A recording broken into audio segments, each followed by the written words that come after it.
Tomagat. Taoiseach, I start by reflecting on the events of the past 24 hours. President Trump effectively endorsing the erasure of Gaza, the displacement of the Palestinian people living there, contrary to all international law, but also to any sense of what is right and wrong, what is sensible and workable, or what is acceptable. After all the bombing, death, destruction and devastation the people of Gaza have faced in the last year and a half, we finally saw a ceasefire and the release of hostages on both sides. Some relief and some respite after carnage and misery. Now given way to worry of what President Trump and Netanyahu by his side intend to do. The Taoiseach earlier today said that he intends to adopt an approach of responding to the actions of the US administration rather than its words. So be it. However, if we have learned anything in politics in recent years, is that no matter how outlandish a prospect something may seem, it cannot be ruled out. What President Trump proposed is utterly unacceptable and treats the Palestinian people as pieces on a board rather than a people living their homeland and as their right. And I urge the Taoiseach not only to make a strong statement himself, but to seek a strong EU statement in opposition to any such proposal and pushing for a recommittal to a two-state solution by the United States. I'd also make the point that the ceasefire, such as it is fragile. We've seen breaches in Gaza and most particularly in the West Bank. In the past, Israel has acted with impunity due to the international community, or too much of it, looking the other way. That is why this bill, the Occupied Territories Bill, matters, because it's about applying international law. This is about the ICJ, the International Court of Justice, judgment and nothing less. It is long past time for the government to commit, finally and at last, to enacting the Occupied Territories Bill. The government, or constituent parts of it, have already committed to this numerous times, over 6 or 7 years at this stage. Now, of all times, when the very existence of the state of Palestine is being questioned, is not the time to walk away from it. Now is the time for government to put their money where their mouth is. Sometimes, on some occasions, commitments were made by government deputies quite robustly. To those who have tried to dissuade us from supporting this bill and say it is not the time for such a bill, I say, if now is not the time to act, when will that time come? Those are words of Deputy Niall Collins on the 23rd of January 2019.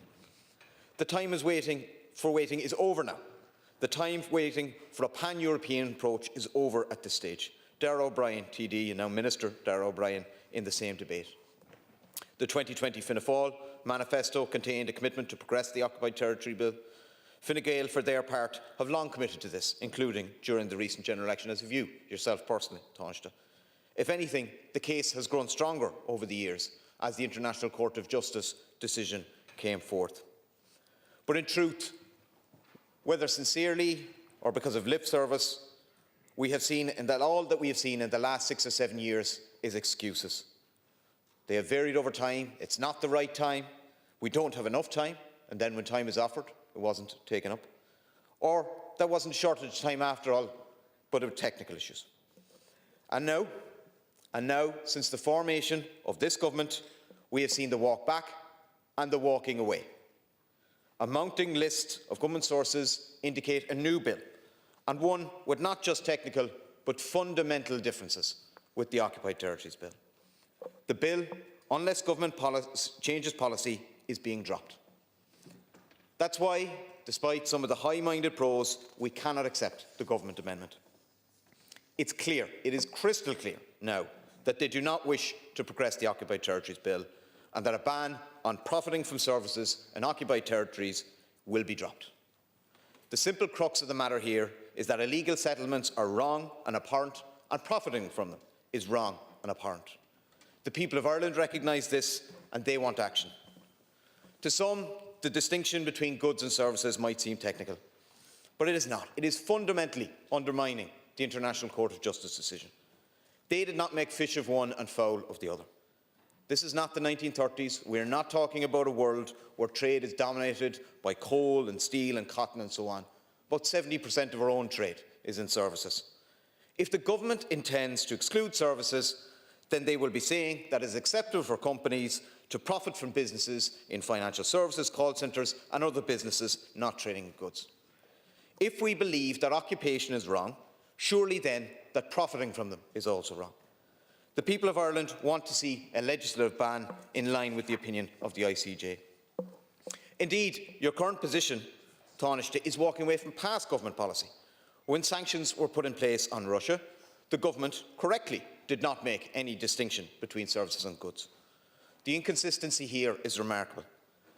The government will try to pretend that there's nothing to see here. They will point to past actions that they have taken. I will point out, often under public and opposition pressure, but nonetheless actions we welcomed. The recognition of the Palestinian state was itself significant to a large extent because it made it clear that occupation was wrong and illegal. But on this issue, you cannot pull the wool over people's eyes. If we wish to see a two-state solution and sustainable peace, we must see international law respected. If we wish to see international law respected, then illegal occupations must be unacceptable. And if illegal occupations are unacceptable, then how can we allow services to be traded and companies profit by trade of services with Ireland without any sanction, without any disincentive? It is an absurd suggestion. And I note the motion by the government, and it references one of the bill's sponsors, Frances Black. I spoke to Frances Black earlier. She made it very clear that she did not stand for any watering down or any distinction between goods and services. Indeed, she is waiting for a meeting from the government for some time, since January, I believe, that has been requested. The very existence of the Palestinian state has been brought into question in the last 24 hours. Now, above all, is the time to stand with them. If the government is going to be consistent with their past positions, there needs to be an absolute ban on trade with the occupied territories, and the bill needs to be progressed. The Occupied Territories Bill needs to be progressed, not dropping the bill, not going for a new bill, not dropping a ban on services. We will gladly deal with debates on technical issues at committee stage, but this bill has been before the Houses for 6 or 7 years now. We cannot allow more excuses and prevarication. It has to be done right, but dropping the bill and dropping the ban on services is not only morally wrong, it is contrary to the International Court of Justice decision and would be incompatible with that decision. Dr. MacDonald. Taoiseach, if you walk down Henry Street here in Dublin, just outside Dunnes Stores you'll find 2 plaques. The plaques are inscribed with the names of 11 courageous Dunnes Stores workers who in 1984 went out on strike and took to the picket lines in protest against the company's handling of goods from apartheid South Africa.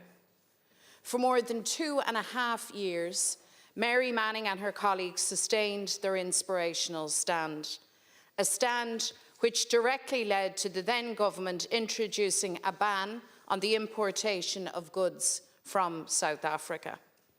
The heroic protest of the Dunnes Stores workers is often acknowledged as one of the international campaigns which contributed directly to the ending of the apartheid regime.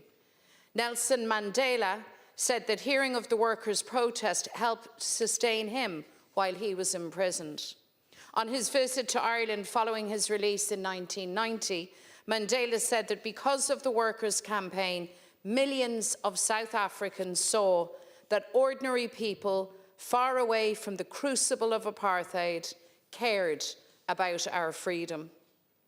Today, that crucible of apartheid is found in Palestine, in the brutality inflicted on its people by the colonising, occupying, dehumanising, criminal Israeli regime. The crescendo of this cruel apartheid is the genocide perpetrated against the children, the women and the men of Gaza. For 15 months now, the ordinary people of Ireland have stood resolutely and unwaveringly on the side of human rights, of justice and the rule of international law. They have stood up for the Palestinian people. They have marched and called for an end to the genocide, an end to the occupation, an end to Israel's apartheid. The ordinary people of Ireland stand once again on the right side of history, and they call on their government to stand on that side of the line by enacting the Occupied Territories Bill. The bill that would ban the trading of goods and services into Ireland from Palestinian lands that have been colonised, occupied and illegally settled by Israel.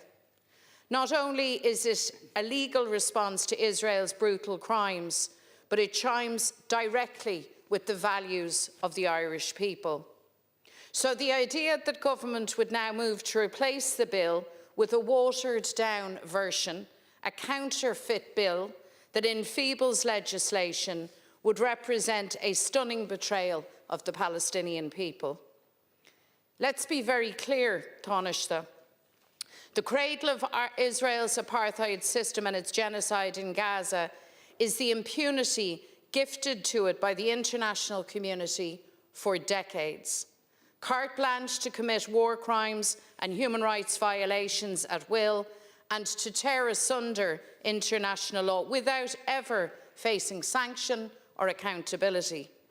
Worse still, words of support and common cause to the genocidal Netanyahu regime, the arming of Israel by the United States, by Britain and by others in Europe is an obscenity. The assertion by US President Donald Trump, the leader of the free world, that the dispossessed, impoverished and brutalised refugee population of Gaza should be permanently exiled to facilitate Israeli occupation, and those wishing to construct a dystopian Riviera, is astounding in its cruelty and demonstrates utter disregard for human rights and international law. The only way to stop Israel is to sanction Israel. Just as Ireland took the lead by sanctioning apartheid South Africa in 1987, it must now take the lead today by sanctioning apartheid, genocidal Israel. That means enacting the Occupied Territories Bill. This one, the one that is here and ready to go, not some pale imitation. Taoiseach, the amendment you propose to our motion confirms that this government has walked away from the Occupied Territories Bill. It is a blatant U-turn, a monumental act of bad faith, designed to delay the imposition of sanctions against the Israeli regime. It is cynical and shameful. So cahi an rialtas sean billa creacha fui or gawol and billa tá takiacht an phobal tugadó a acrú le prán. Ní lagarish ayan ray le heafacht naraktiachta. In 2008, the man who is now Taoiseach spoke at the unveiling of one of those plaques on Henry Street dedicated to the Dunnes Stores workers. And he rightly said that Ireland is proud of their courageous actions. 11 shop workers with no power other than their moral determination, principles and humanity stood up to apartheid South Africa, and they helped to defeat it. Today, Taoiseach, you and Micheál Martin de Taoiseach hold the two most powerful offices in the land. And to make a difference, you don't have to do what Mary Manning and her friends did 41 years ago. You don't have to stand for years on the picket line in the cold and the wind and the rain. You simply can enact the Occupied Territories Bill. You can step forward tonight and announce that to the world. And in doing so, you will give the people of Palestine that same light of hope that the Dunnes Stores workers gave to Nelson Mandela in his prison cell. The hope that they are not alone. The hope that those who persecute, oppress and slaughter them will be confronted and held to account. The hope that one day the sun will rise on the faces of their children in a time of freedom, of justice, of peace and of nationhood. This hope is contained in the words and the provisions of the Occupied Territories Bill. And any government truly on the side of humanity would enact it immediately. No ifs, no buts, no delays, no prevarication, no new legislation. The Occupied Territories Bill now. Chapter Carty, Leatherhull. When Donald Trump stood yesterday and declared that he wanted to essentially ethnically cleanse Palestinian land, forcefully transfer tens of thousands of innocent Palestinians from their homeland and replace them with others and essentially create a new society. Many people were shocked, except that is essentially the story of Palestine for the past century. The Palestinian story is a story of displacement and confiscation, of international law rendered meaningless, of suffering and misery. And it has continued because the world has never said stop. Introducing the Occupied Territories Bill to the Dáil in 2019, Fianna Fáil TD Niall Collins, now a junior minister in this government, righteously challenged anyone who detracted. He asked those who have tried to dissuade us from supporting this bill, I say, if this is not the time to act, when will that time come? When will that time come indeed? What has changed since? Well, Fianna Fáil entered government and essentially adopted the language and critique of the bill that had been articulated for Fine Gael when they opposed the original iteration of the Occupied Territories Bill. And what has happened since has been an escalation of the misery and suffering. 2022 went on to be the deadliest year on record for children in the West Bank. 34 of them were killed. 2023 surpassed that record. Long before the horrendous actions of October the 7th, Israel had killed 39 Palestinian children by mid-September. And since then, of course, we've borne witness to a genocide for which the latest toll of those murdered stands at 61,800, including at least 12,000 women, almost 18,000 children, 808 under the age of 12 months. But since then, also, the International Court of Justice has ruled on the legal consequences and implications of Israel's occupation.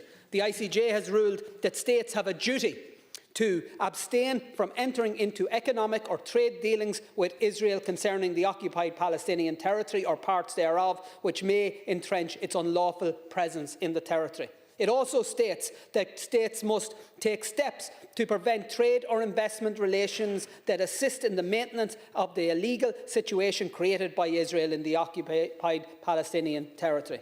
And then the ICJ further found that all states are under an obligation not to render aid or assistance in maintaining the situation created by Israel's illegal presence in the occupied Palestinian territory. That is as clear-cut as international law gets, Taoiseach.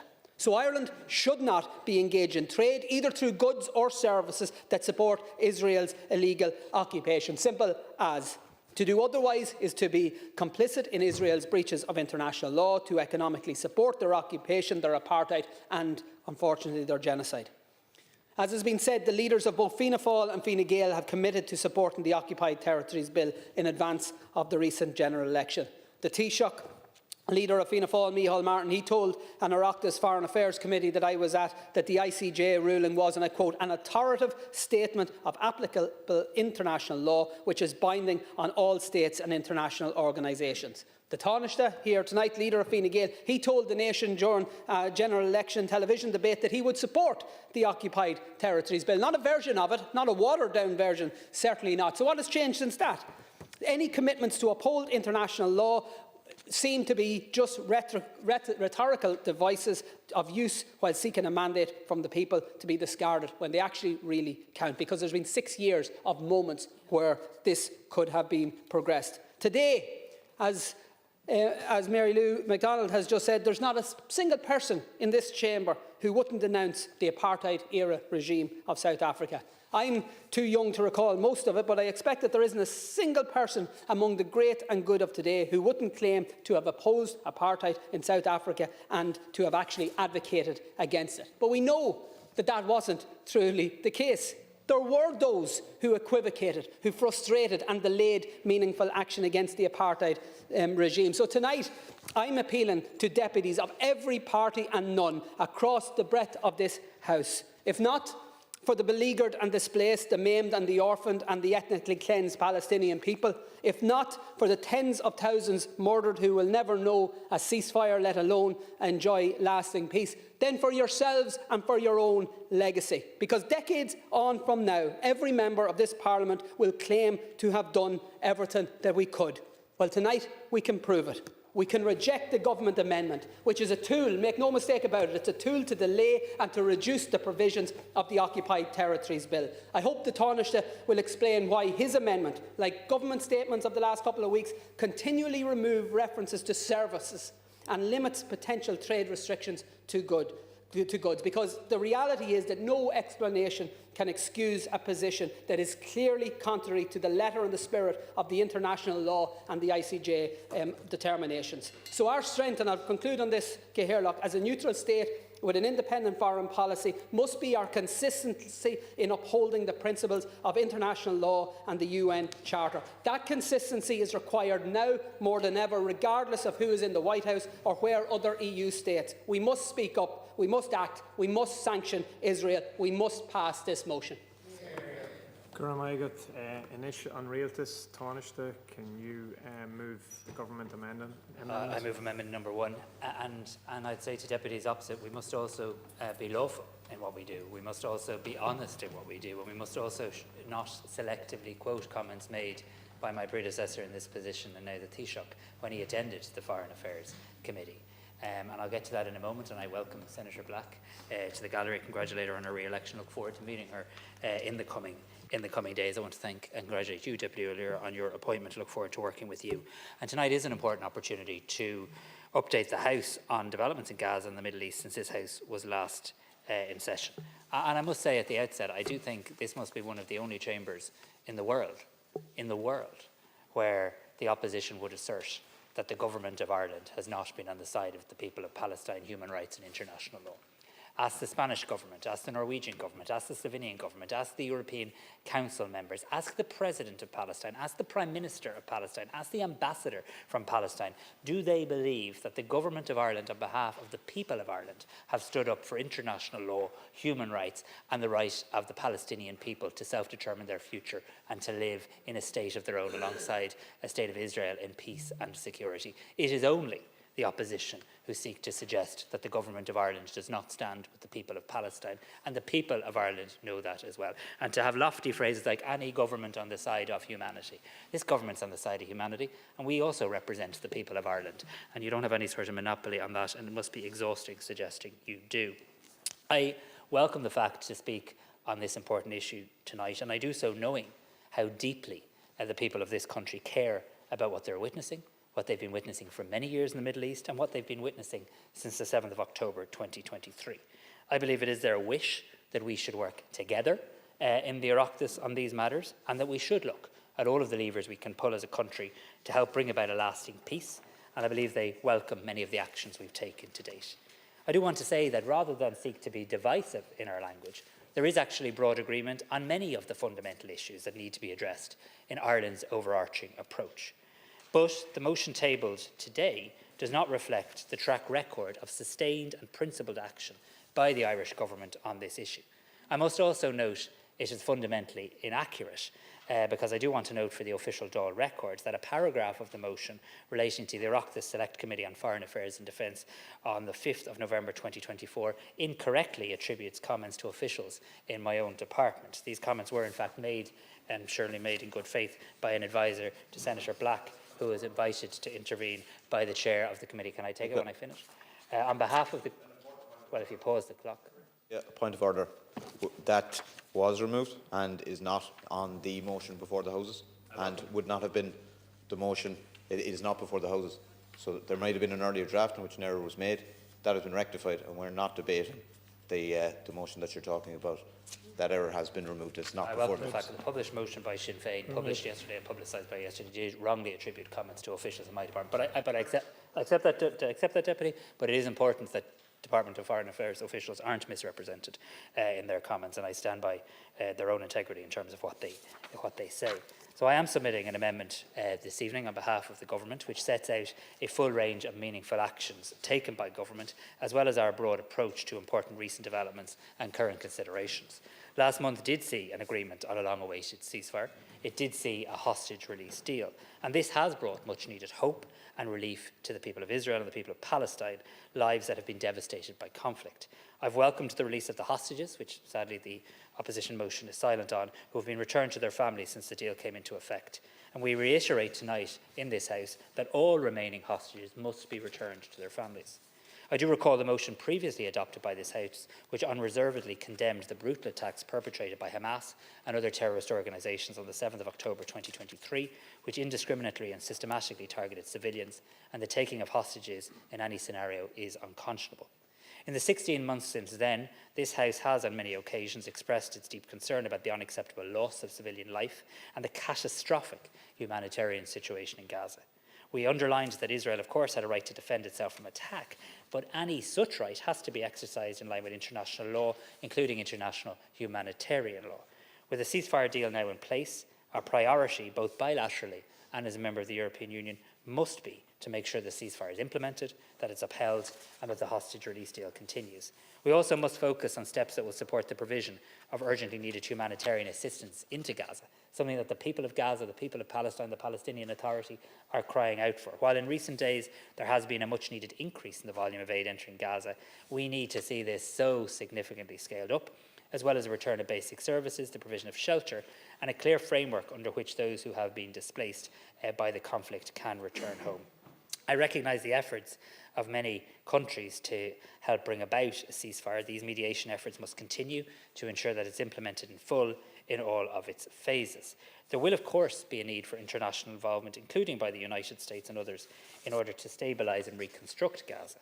But let me be very clear. This country, the European Union and international partners have been consistently clear. There can be no forced displacement of any civilian population from Gaza, nor occupation of the Strip by Israel. A two-state solution and the right of the people of Palestine to self-determine their own future has to be the destination, and any move to relocate any population against its will is absolutely contrary to the United States Security Council Resolution 2735 of the 10th of June 2024, which rejected any attempt at demographic or territorial change in the Gaza Strip, and the Irish Government and Ireland are clear in relation to that.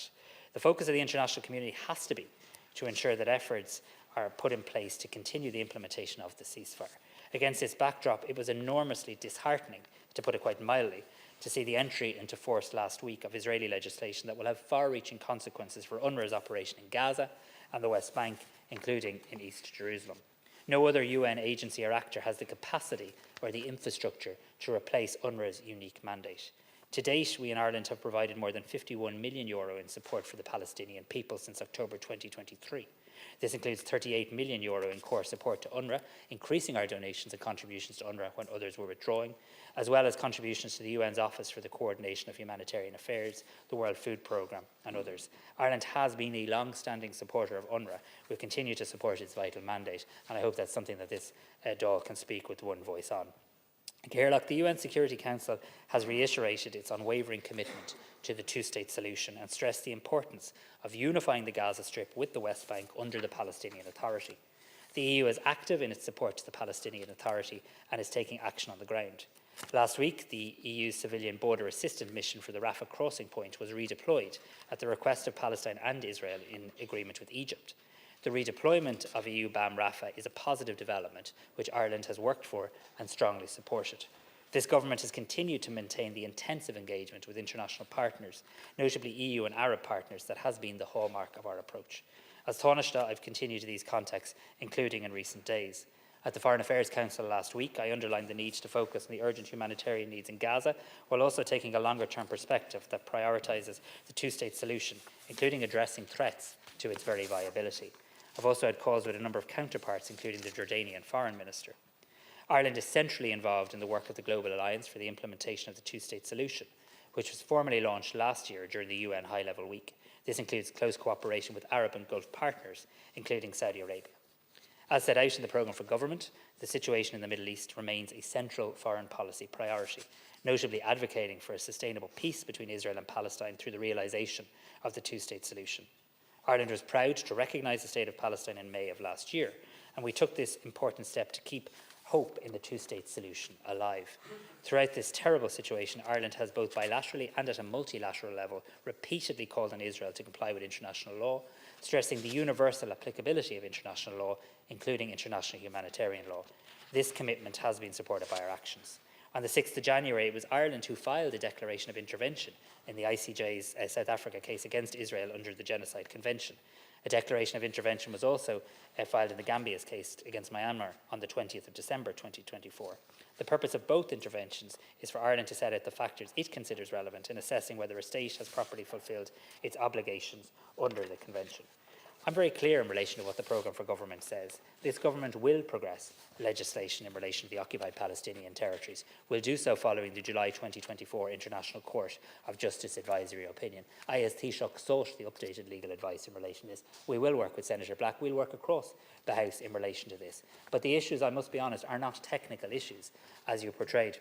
There are major legal issues. The people of Ireland need to know that. Pass the bill now sounds great, but they're major legal issues.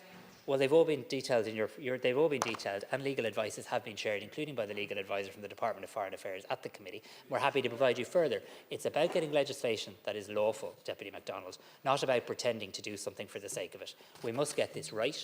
We must continue to work in relation to that. And don't tut-tut at me, and don't suggest that you have a monopoly in relation to this issue. The Irish government, no, we don't need tut-tutting. We could be a little bit more mature in relation to this debate. You can do what you want, but you could be a little bit more mature in relation to this, because this government, thank you, Deputy. This government has taken a number of actions on behalf of the Irish people. I'm proud of the approach Ireland has taken. I believe Irish people are proud of the approach we have taken. I believe we are on the right side of history in this country. And I believe the Palestinian people, their president of the Palestinian Authority knows that too. One day you too might acknowledge the positive efforts of this government and the people of this country to help bring about a two-state solution. In the meantime, we will work to progress legislation in line with the programme for government, but we'll only work to progress legislation that is lawful, is constitutional and complies with EU law. Rashkaji Sinn Féin agus Teachta Guld Ledal. Genuinely. Taoiseach, 1 in every 50 people in Gaza has been killed by Israel. Can you imagine the scale of this 1 in 50 people? 46,000 people have been killed since October the 7th, 2023. I know we have a ceasefire, but in the midst of the ceasefire that came on the 26th of January, a 2-year-old girl who was being fed by her pregnant mother in the West Bank, Layla, was shot in the head. She was shot in the head by an Israeli army sniper. 3,000 toddlers have been murdered in 12 months. It's an unimaginable figure. 1 year ago, Hin Rabi bled to death while she pleaded, I'm scared, please come. And the people who went to her, tried to rescue her, were gunned down. Gunned down. She was 6 years old and she was dying. And the Israeli army intentionally left her to die while they murdered anyone who tried to save her life. This is the depth of the atrocity that this right-wing Israeli government and this Israeli army are bringing on the people of Gaza and the West Bank. Just to give you an idea, in 2023, 3.6 billion worth of goods were imported from Israel to Ireland. Much of these profits were made in the back of the grief of the Palestinian people. We should not have these goods in our shops. We should not have these services. We should not have this trade relationship with the state, because what they're doing is they're profiting on genocide. How can that be right? And I suppose when memory goes back to our own history, in 1845, there were 25 million bushels of corn exported to Britain from Ireland. They exported 3 million live animals between 1846 and 1850. 4,000 vessels carried food from Ireland to ports in Bristol, Glasgow, Liverpool and London during 1847. 400 Irish men, women and children died that same year of starvation. as food is exported from the fields of starving children in the West Bank and Gaza to line our supermarket shelves, our own ancestors and our own history. We must be ashamed of that. In the West Bank right now, we have a two-tier solution where Palestinians are treated like second-class citizens. That's not me saying it. That's what the international world is saying. That's what, if you go on and look at the way they're treated. This is an apartheid state. This Israeli government doesn't want a two-state solution. The only solution they want is one that was announced yesterday by the President of America, Donald Trump, that all the Palestinians will be pushed out of Gaza, pushed out of the West Bank, and pushed the hell out the Connaught. But we had the hell out the Connaught, and the Palestinians shouldn't have to face one. So you think back of it, all the millions of Irish people died and emigrated. Who built America? They built the houses, the roads. Do people not remember their history? So we stand here now. This is a really important piece of work. We could take a lead for the world. We're only a small country, but I believe we are a great country. Our people are like the Irish people, their hearts, their generosity, their intelligence. And I believe they want this government, and we will support you if the wording is right. We want to back it. We want you to back this, Taoiseach. Like, this is an opportunity for Ireland to send out a message, and we said it already for 2 years, and I want to say it again. We are against genocide. We will not close our eyes. We will not turn away while it happens. And that's why this piece of legislation, and just the Occupied Territories Bill, is so important. And just, I know the Taoiseach isn't here now. There was 100,000 men, women and children died in Cork during on Gartmore. 100,000 people in my county alone. 46,000 people have died in Gaza and the West Bank. Enough is enough. Enact the Occupied Territories Bill. There's been a lot of public discourse with our political system right now. We've seen that with the low turnouts in the last general election. I recently met with a group of young people who informed me there's a mistrust from the electorate. They accuse politicians of not sticking by their word and of talking out of both sides of their mouth. And today, Taoiseach, we have another example of this.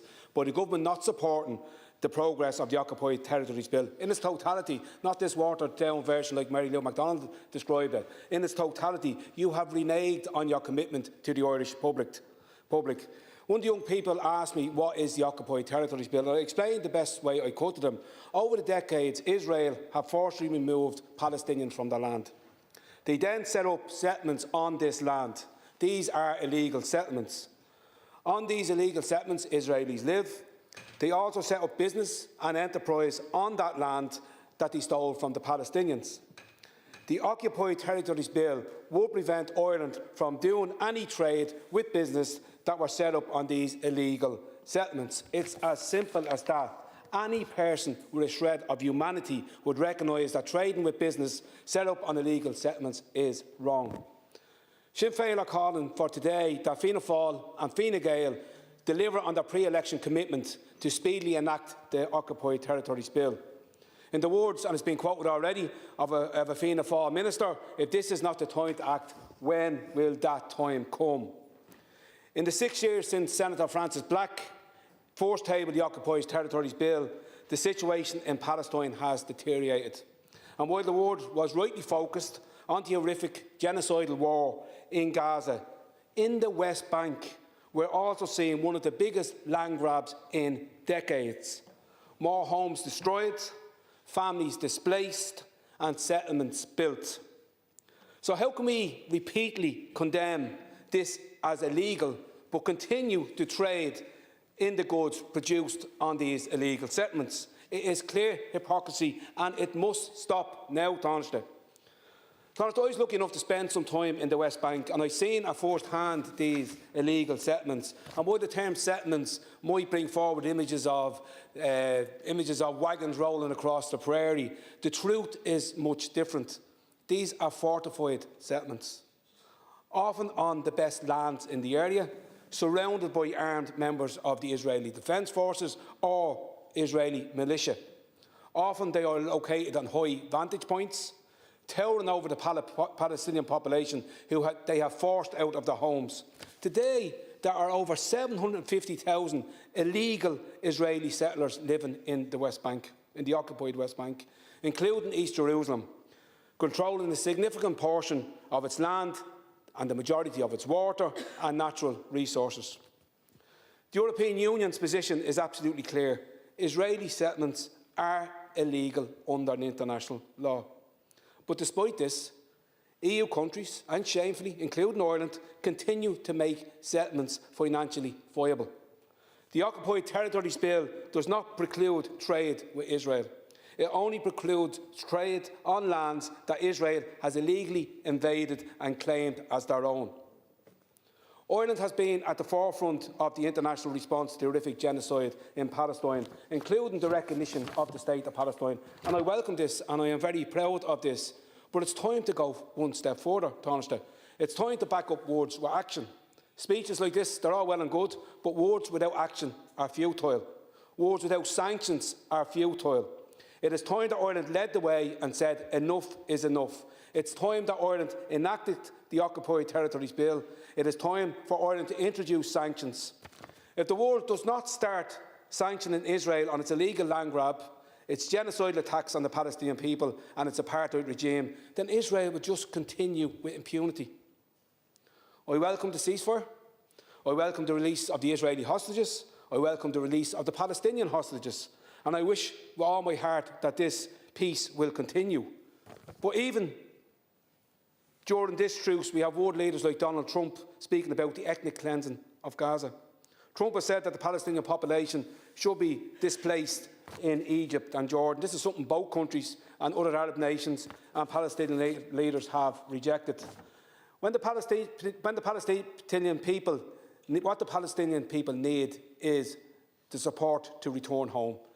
They need an end to the genocide, they need an end to apartheid, and real sanctions imposed on Israel so that they face the consequences of the war crimes they committed, but they will also prevent future war crimes.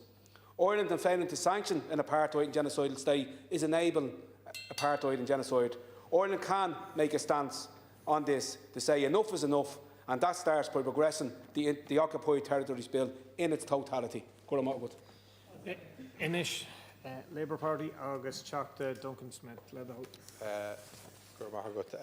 Chair, I'd like to thank Sinn Féin for bringing forward this motion this evening, which we fully support. I think it sends an important message out from this Parliament that the last PMB of the 33rd Dáil, which indeed was a motion from the Social Democrats, was on this issue, and the first PMB of the 34th Dáil also reflects how important the issue of the genocide in Gaza is to the Irish people and indeed to the Irish Parliament.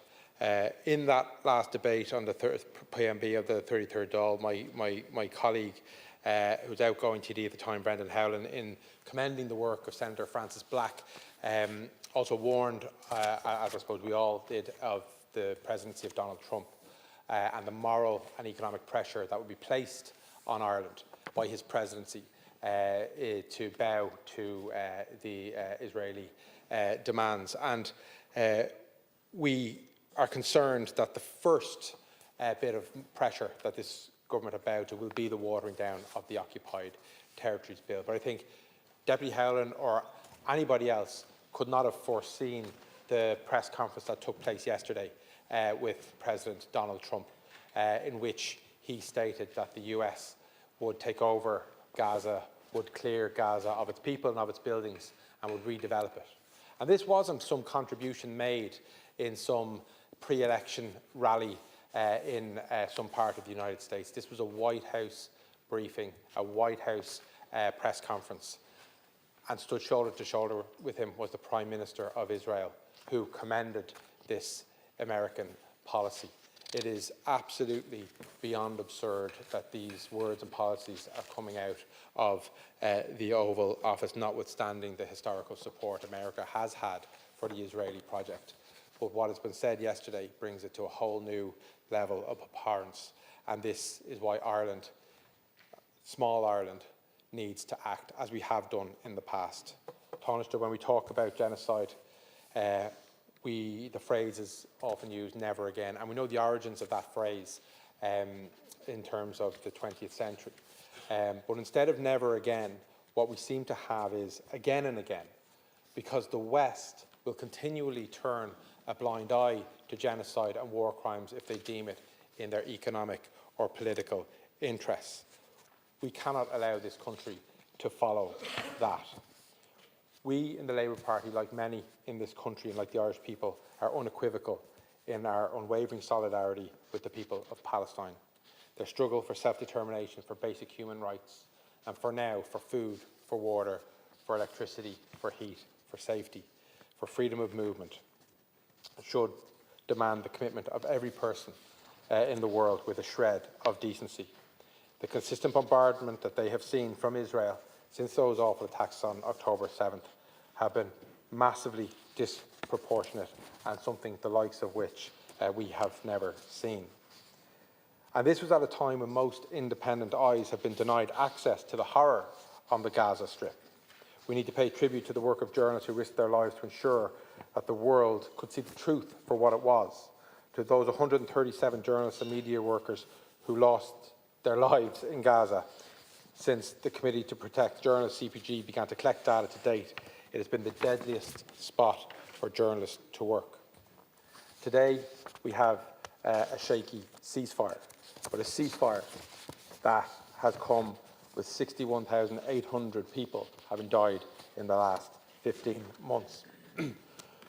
We should always welcome an end to violence and have a duty to help facilitate a lasting peace in the region.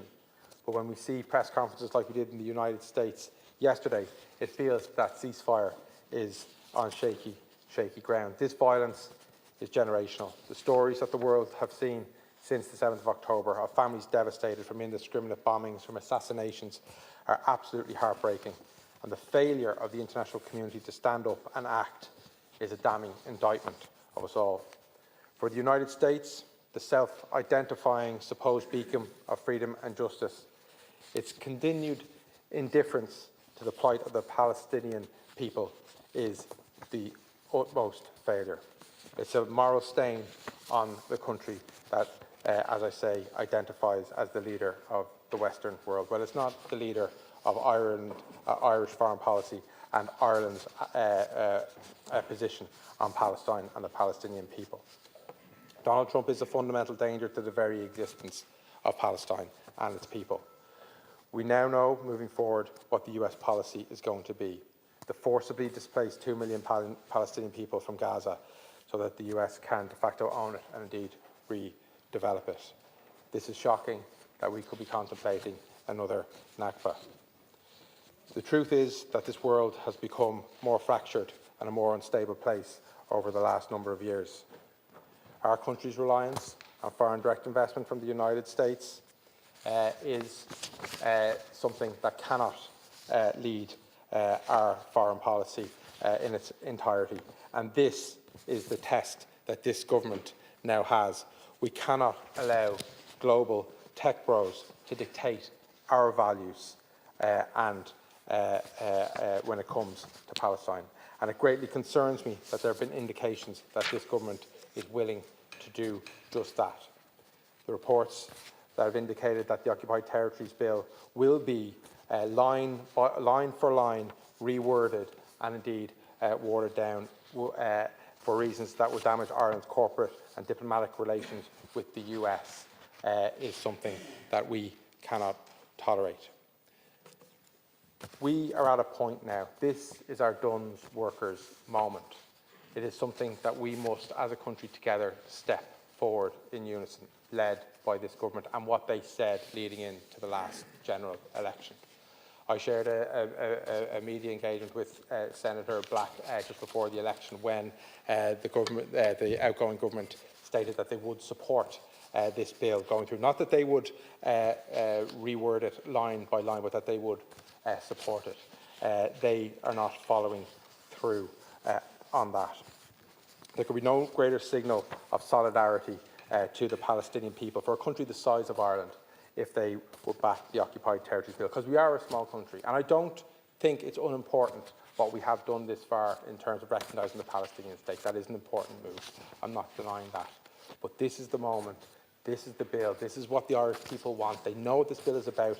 They want your government to support it and to deliver it. We in Labour can work, or we in Labour believe that our government should work within the EU as well.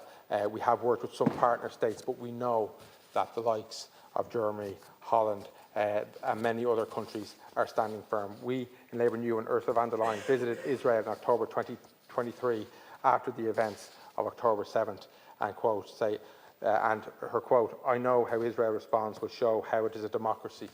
No democracy should respond to an act of terrorism and an act of violence the way Israel has responded since that day up to the ceasefire. If you are to be a democracy, if you are to fly the flag of democracy, you need to lead by example. That is not to allow yourself to become insecure, but it is not to show disproportionate venom, vengeance, and indeed genocide. Israel remains outside more international agreements than any other state. They are, by any measure, a rogue state.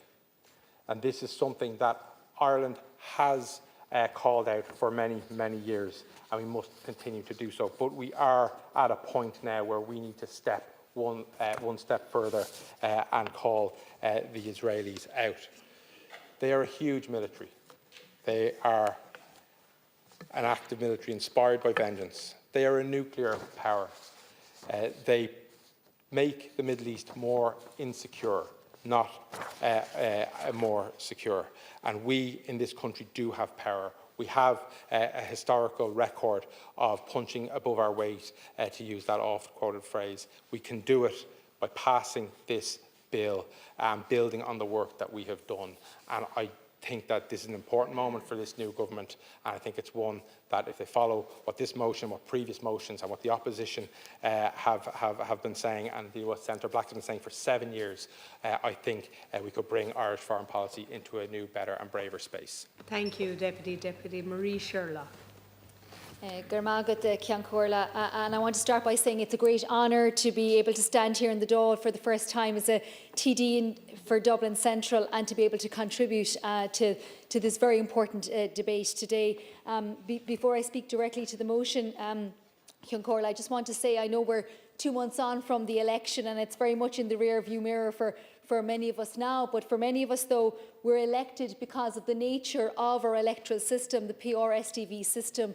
It reflects the political will of the broadest number of voters, and at a time where democracy is fragile in so many countries, where the veracity of electoral outcomes is being questioned and undermined in so many places, I think it is worth acknowledging the importance of our electoral system and the results that it produces for our country here. To the motion itself, I want to thank Sinn Féin for putting forward this motion this evening. I think for any of us, when we talk to people within our communities, it's hard to understate the depth of feeling and frustration that is felt by so many people about the failure by this government, by the EU as a peace project to face down the genocide that has been perpetrated upon the people of Palestine at this point in time. Over the past 16 months, so many words of condemnation have been uttered in this chamber, in the Shannon, and indeed in chambers right across this world about the genocidal acts that are taking place by the Israeli government against the people of Gaza and the Palestinian territories. But those words did not save the lives of over 64,000 people who were killed. They did not save the lives of aid workers, journalists, the medical workers who've been killed by targeted Israeli strikes. They did nothing for the 2 million people displaced into temporary camps, starving and forced to live in squalor. In 5, 10 or 20 years' time, when people ask us what we did, when our kids ask us what we did to end the slaughter, I fear all we will have are those words. Because we all know that it is deeds, that not words, that matter. The reality is that the trade with the illegal settlements amounts to only €500,000 to €1 million per year. It is a tiny fraction of the overall value of Irish-Israeli trade. Banning the trade of both goods and services from the illegal settlements is the very least we should be doing. Tonight, we should be instead talking about how to dismantle the EU-Israeli trade agreement, and yet we're stuck here in this place because the government is afraid to make a brave decision. This government has a decision to make. Does it want to be remembered as the government who finally stood up to the plate, or one that was coward because there's a bully in the White House, or because there's a hostile environment towards those who are sympathetic to the Palestinian cause within the European Union? A bully in the White House who just last night issued an effective licence for the Israeli government and its acolytes to go in and finish the job of ethnically cleansing the Gaza Strip, a job that they started 16 months ago. I listened to the Taoiseach today talk about protecting jobs, protecting workers. We all want to protect jobs. We all want to protect workers. But at what cost? If he is truly saying that business in Ireland trumps everything else, trumps everything else above people's human rights and their lives, then we've no moral ground to stand on. Indeed, it is the movement of workers, the trade union movement in this country, that has been to the fore in campaigning for the rights of the Palestinian people over many decades, and has been supportive of Senator Black and all those campaigning for the enactment of the Occupied Territories Bill. To put it in context, when we talk about the prioritisation of jobs above all cost, in this country, a food business is shut down if there's a food safety issue involving people's actual lives, and of course means the taking of jobs. A construction company would be taken to court and the directors barred if they were found to be engaged in serious breaches of health and safety legislation. That would be more jobs gone. But when it comes to big business, when it comes to American business, then we're told we have to proceed with caution. It is simply unacceptable. For as long as our state hides behind words and plays up rhetoric about the hypothetical damage to trade, business and jobs, we have no moral ground to stand on. And not only is this an issue for the government in procrastinating on the Occupied Territories Bill, there are also major questions here for the Central Bank of Ireland. Last year, on the 4th of December, the Central Bank defended its licensing of the sale of Israeli bonds in this country, bonds that are actively sold and marketed as being designed to pay for the war in Gaza. Now, the Central Bank of Ireland have stated that they are not bound by the July ruling, the advisory opinion of the International Court of Justice last year. I listened to the Taoiseach there talk about the importance of that ruling. It is absolutely unacceptable that the Central Bank would take the position.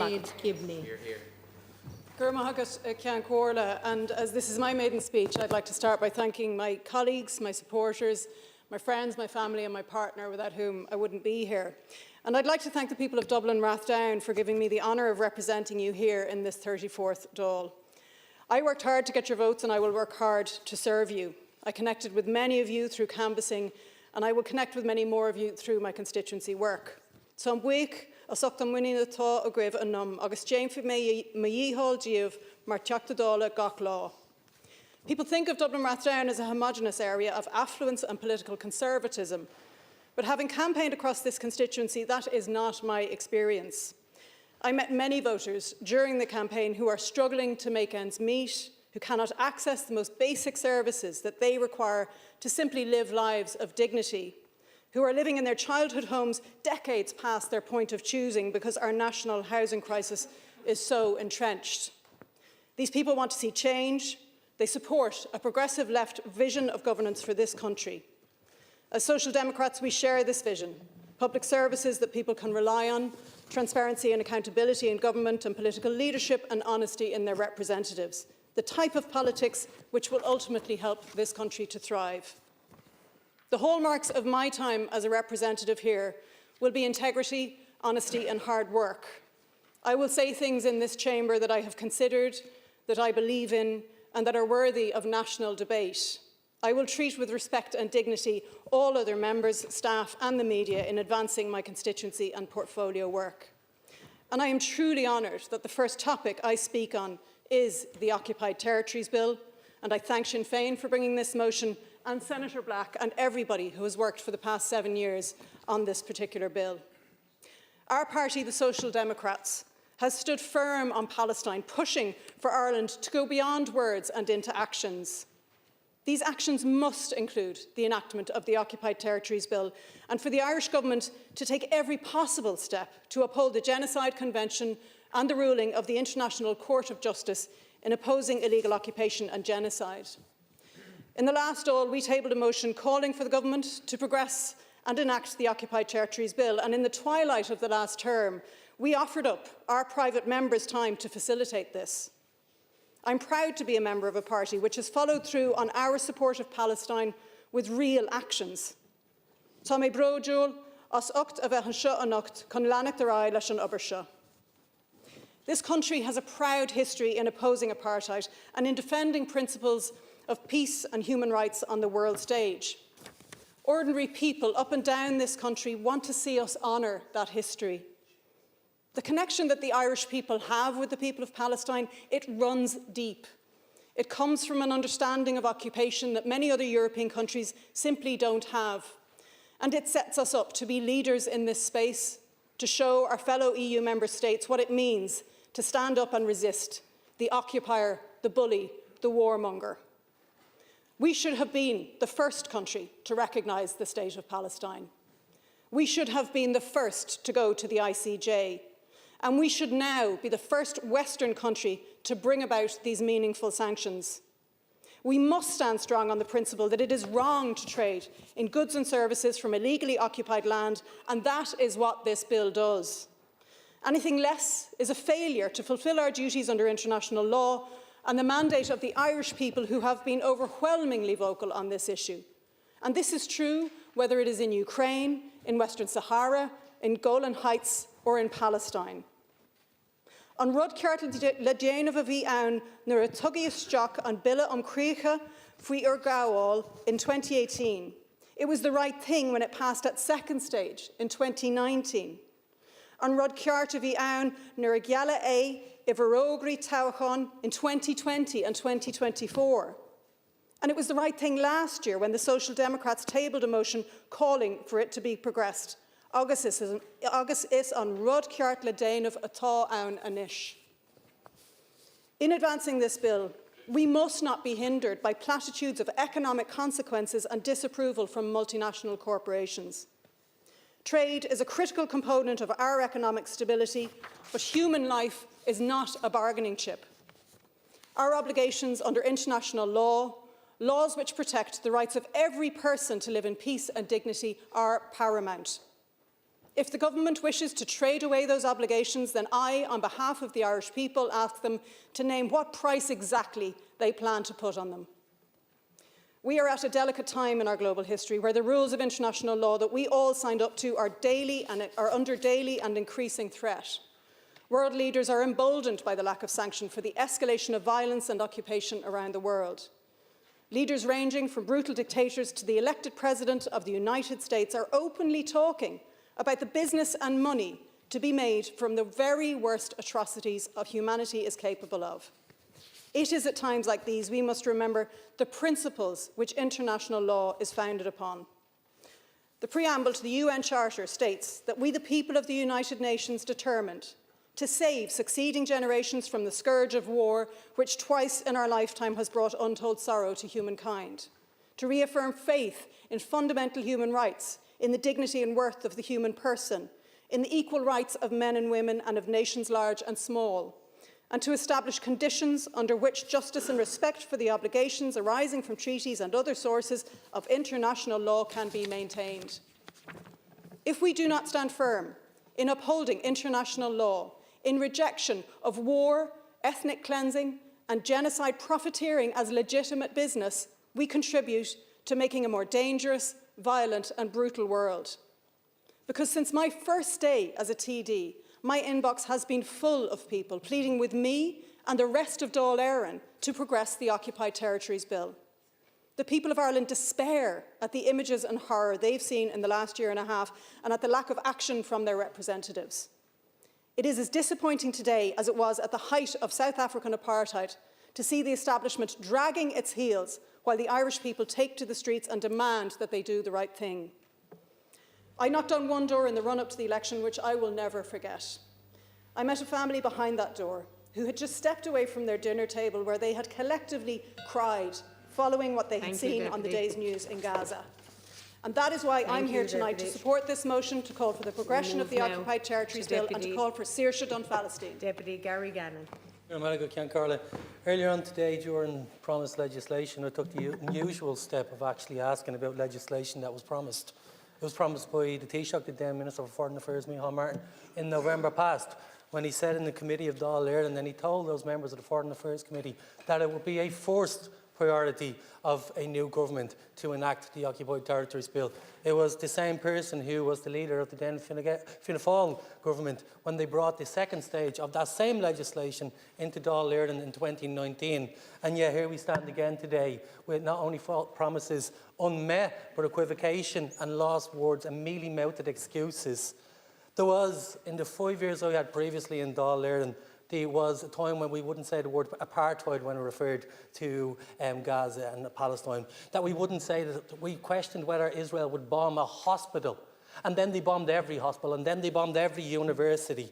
And now, this morning, we wake up to talk of ethnic cleansing.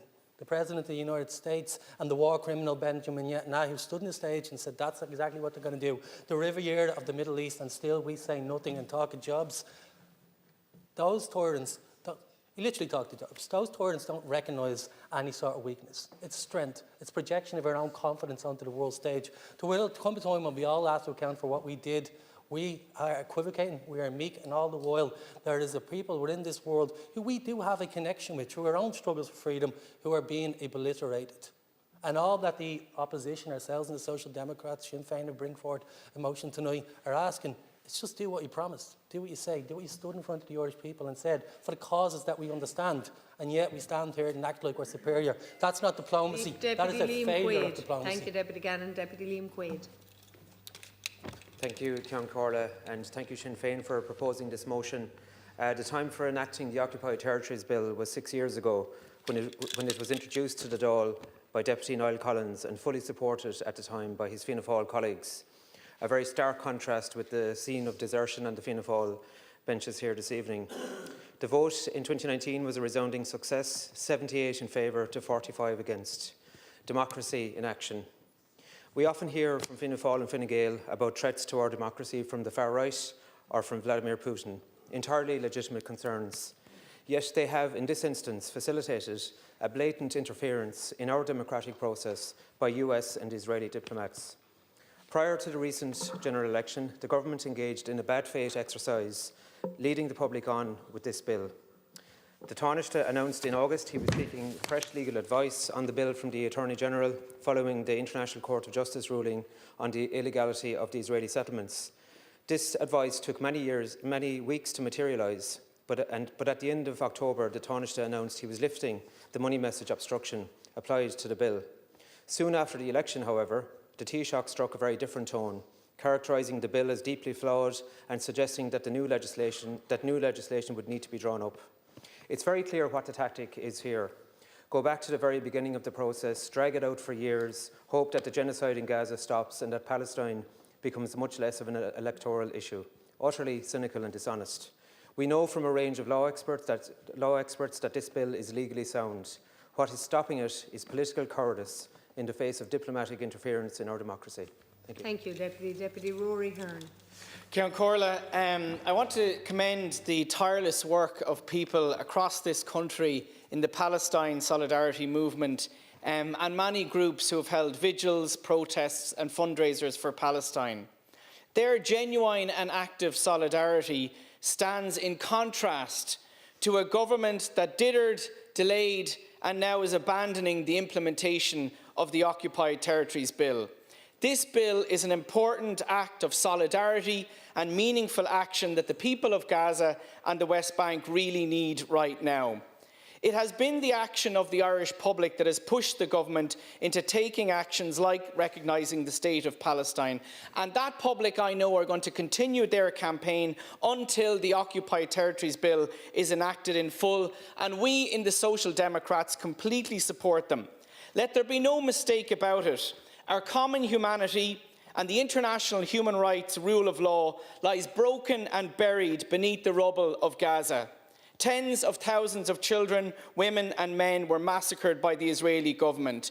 Children bombed while playing with their toys, bombed while crying in their parents' arms. Each of the 62,000 people killed had their own story, their own life. As the poet and academic Rifat Al-Arir wrote, who was killed, "If I must die, you must live to tell my story." And each of the 2 million people who are trying to rebuild their lives in Gaza has their own right to live their story, as do the entire people of the West Bank. The question for Ireland is, why are we not showing true acts of solidarity that we can do, like enacting this bill?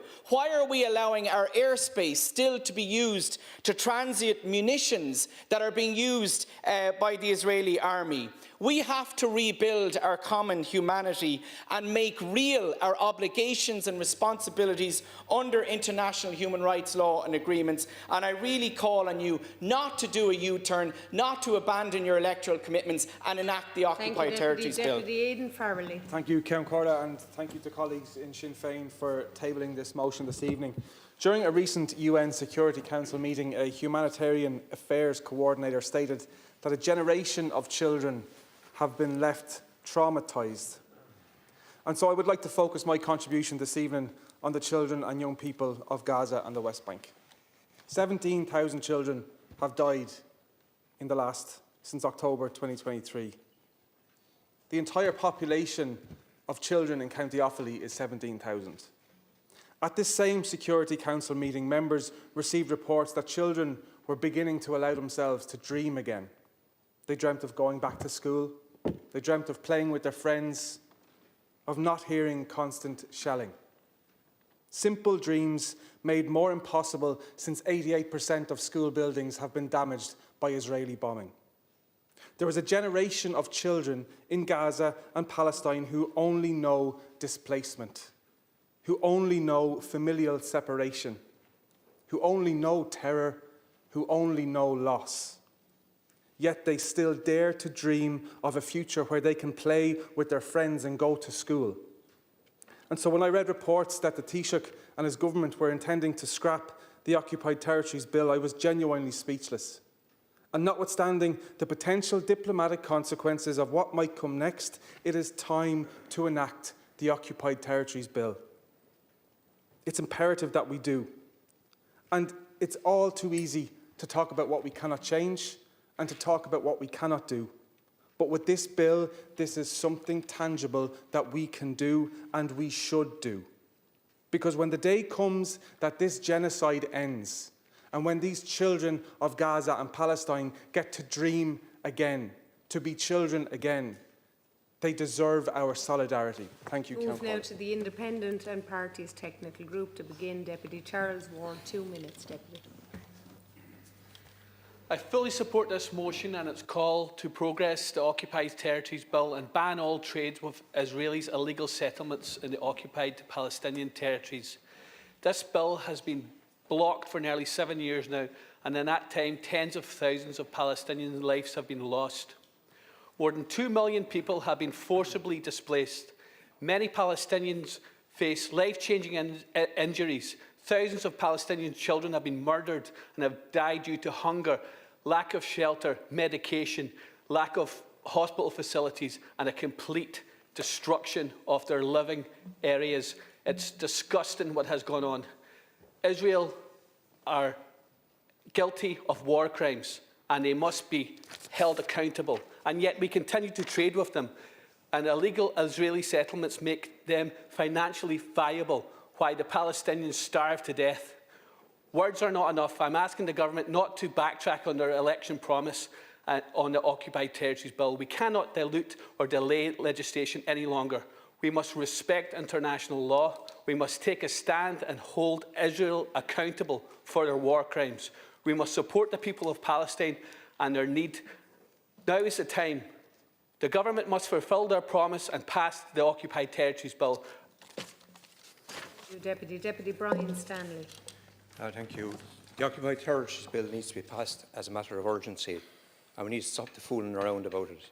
The terrorist state of Israel has carried out a campaign of genocide against the Palestinian people. Almost 50,000 people dead in Gaza alone, an estimated 10,000 buried beneath the rubble, hundreds of thousands of people injured, lives ruined, and most of Gaza lies in ruins of the buildings, schools, hospitals, homes, infrastructure. Having reluctantly agreed to a ceasefire, the Israeli government and Netanyahu expressed their intentions to restart the campaign of slaughter and destruction at the first opportunity they get. But in reality, of course, they never stopped. The terrorist state continues its war on the people of the West Bank, and we can see that over the last number of days. The government of Israel has to be forced to face the consequences of their terrorist actions. This state must play its part. We have to stand up this time for humanity and for the right reasons. The International Court of Justice ruled that all states should not enter into economic or trading deals with Israel concerning the occupied Palestinian territories or parts thereof, which may entrench Israel's unlawful presence in that territory. And that's very, very clear to me. Senator Francis Black introduced the bill that needs to be passed back in 2018. 7 years ago, folks, we need to move on with it.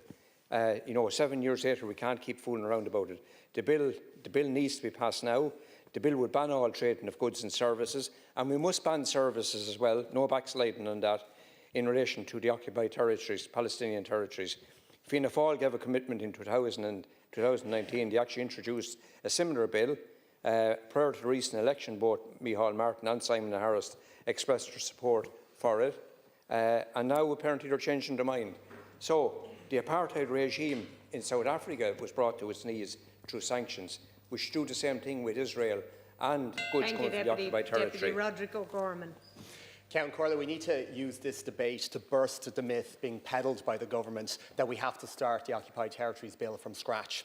And this is a tactic being used by Fine Gael, Fianna Fáil and the Independents to avoid doing something that, before the last general election, you all indicated that you would pass.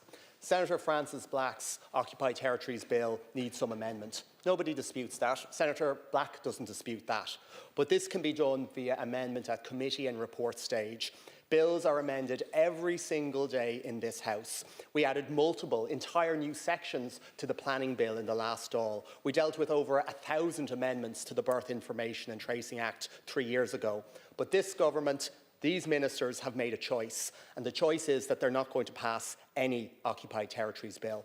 Fianna Fáil, Fine Gael and Independents have made a clear choice, and it's the exact opposite choice to what you told people in the general election. And you don't want to admit this publicly, so you're bringing forward this smoke screen that this bill has to start again. But people see through this. They see through it in the same way they saw through the stroke on opposition speaking time.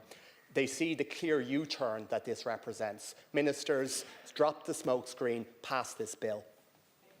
And we move now to Deputy Richard Boyd-Barrett. Last night, in the latest ravings of Donald Trump, we got a threat by the US President on television to commit war crimes and crimes against humanity, the crime of ethnic cleansing. Donald Trump should now be indicted by the International Criminal Court for saying what Netanyahu told the world he was going to do before he started the Gaza genocide, when they threatened publicly to commit genocide against the people of Gaza. And the world stood by and did nothing, and continued to treat the Israeli state as if it is a normal state, maintaining relations with it, continuing to trade with it, being part of a European Union that arms it to the teeth. Is the government going to go over and hand a bowl of shamrock to that monster in the White House who's threatening to ethnically cleanse 2 million Palestinians and is arming the regime that is committing genocide? Now, the least you can do is pass the Occupied Territories Bill. But to be honest, we need to go a lot further. Just like apartheid South Africa, this terrorist regime must be cast out of the community of civilised nations, as was apartheid South Africa. Kick out the ambassador and all diplomatic personnel, stop the US military using Shannon, cut off all trade with this regime, or you haven't got a semblance of Deputy humanity. Paul Murphy. Thanks, Count Corla.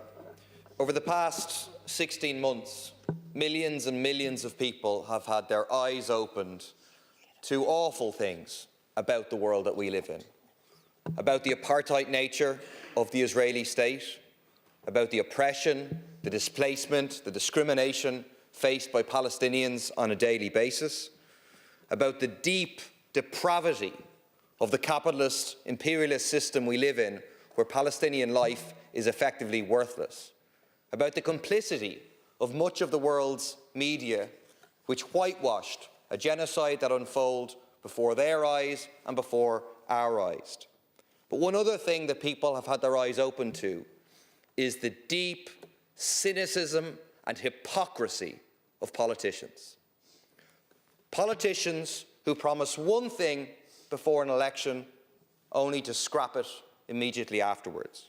Politicians who have lofty words about human rights and then prioritise the rights of profit of corporations.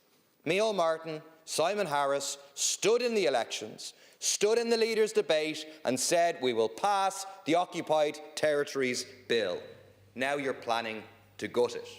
And you hide behind the language of we need to do this lawfully. It's a nonsense, and you know it's a nonsense. I'll tell you why it's a nonsense. Because you've rested your whole basis of doing this on the ICJ opinion.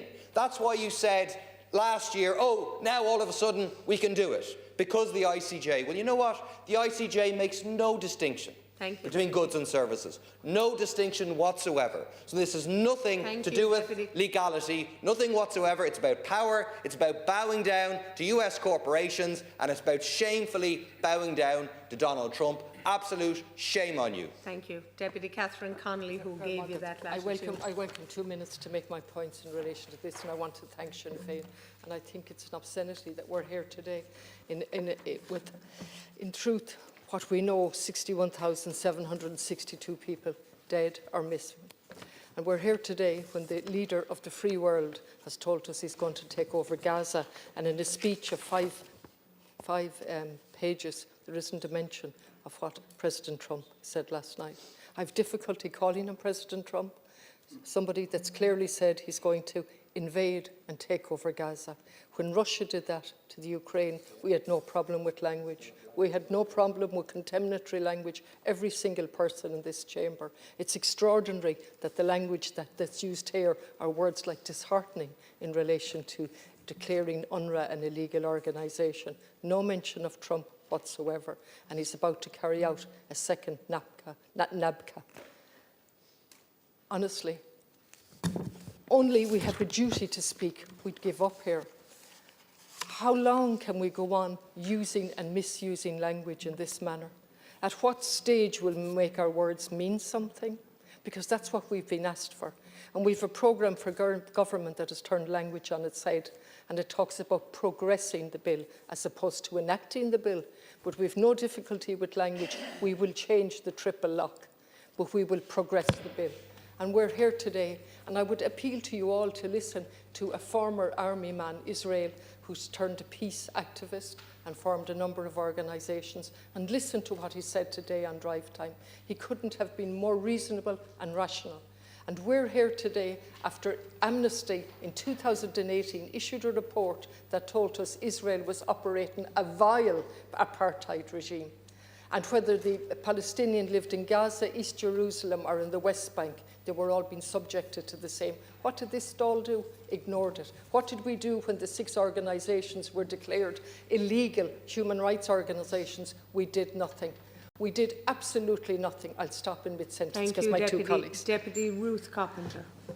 2 minutes. Corla, I think everybody found it surreal, and I'm sure blood-curdling, anybody with a humanitarian bone in their body, to hear the President of the US sitting beside his open fire announcing his intention to carry out the ethnic cleansing of Gaza, announcing his intention of the US to get a slice of the action in Gaza for his real estate profiteering, with Netanyahu, wanted war criminal, sitting beside him. Now, it's absolutely critical that we do not allow the normalising of genocide, of ethnic cleansing and of increased oppression.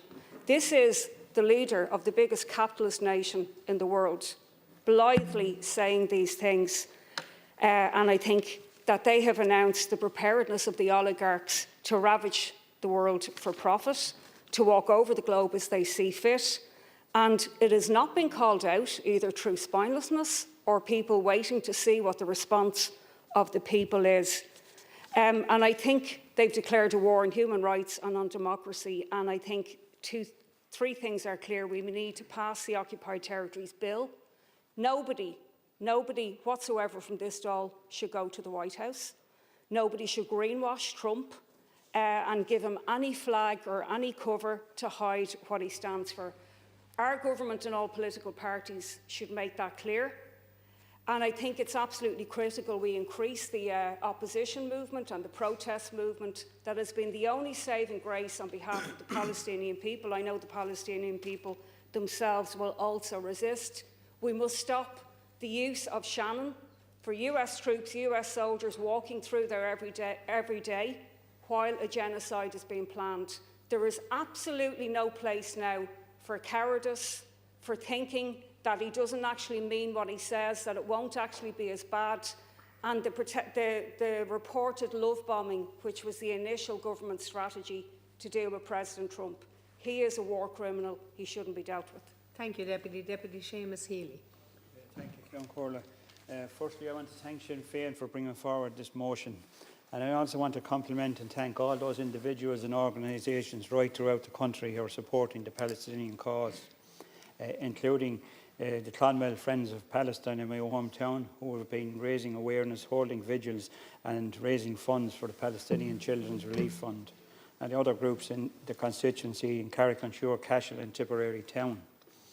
The situation in the occupied Palestinian territories is unsustainable.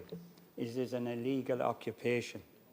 3.3 million Palestinians are corralled into approximately 40% of the West Bank. Israel retains full control of the rest of the area, with approximately 700,000 Israelis living in illegal settlements and more to come. Ireland has the opportunity to lead the international community by passing the Occupied Territories Bill, and it should do so immediately and without delay. In 1987, Ireland became the first country in the Western world to legislate for a complete ban on the importation of South African goods, following the bravery of the Dunn's Door strikers. We can lead in the same way today by ensuring that Ireland is not complicit in the oppression of Palestinians by engaging in trade or investment with the occupied territories. The bill itself is entirely in accordance with international law. The International Criminal Court has found that the state has a duty to abstain from entering into economic or trading dealings with Israel concerning the occupied territories. And it further goes on to say that all states are under an obligation not to render aid or assistance in maintaining the situation created by Israel's illegal presence in the occupied Palestinian territories. We should pass the bill immediately without delay. Thank you. Thank you, Deputy. We move now to the Independent Technical Group. Deputy Patrick will be in 10 minutes, Deputy. Gur míle mágat Ceann Comhairle agus míle buíochas le Sinn Féin as an bill seo. The State of Israel has committed war crimes and crimes against humanity. The UN Special Committee of Investigation on Israeli practices has said that Israel's war in Gaza is consistent with the characteristics of genocide. 70% of all people who have been killed in Gaza have been women and children, and the figure is even higher when you look at non-combatants.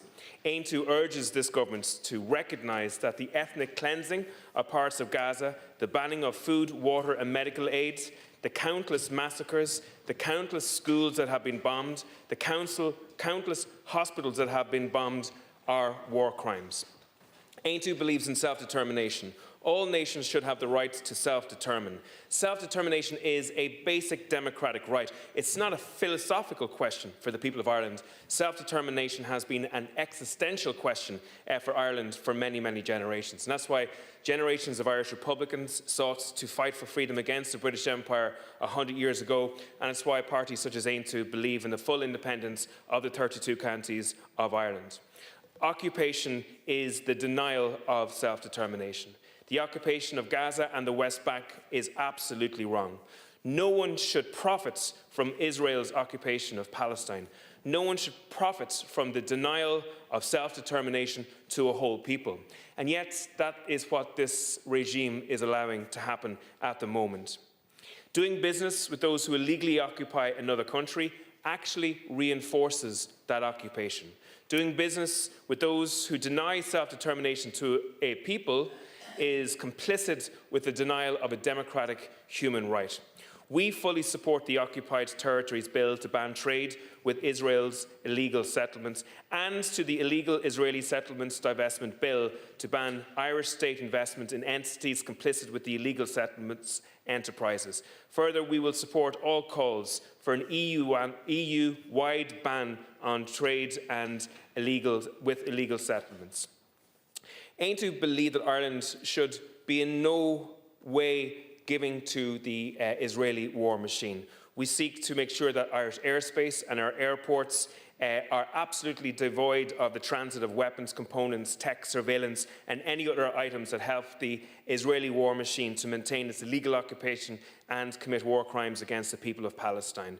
We believe that sanctions are an important part of international pressure, and this should mean the end of dual-use items that are often used for both military and civilian use to Israel. And we believe that there should be a conducting of ethics audits to ensure that Irish public institutions are no way complicit with or cooperative to links in relation to the occupation of Palestine.